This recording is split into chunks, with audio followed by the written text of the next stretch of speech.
How to redirect an Addon domain. Log into your cPanel account. You will be on this page. Go to the Domains section and click on the Addon Domains icon. Scroll down to the bottom of the page. There is the list of all the Addon domains.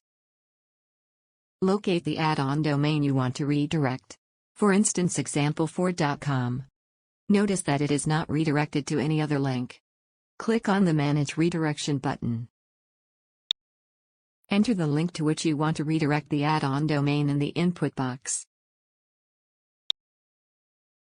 Click on the Save button. Now click on the Go Back button. Scroll down to the bottom to the Addon domains. Notice that the selected Addon domain has now been redirected to the link. Thank you for watching.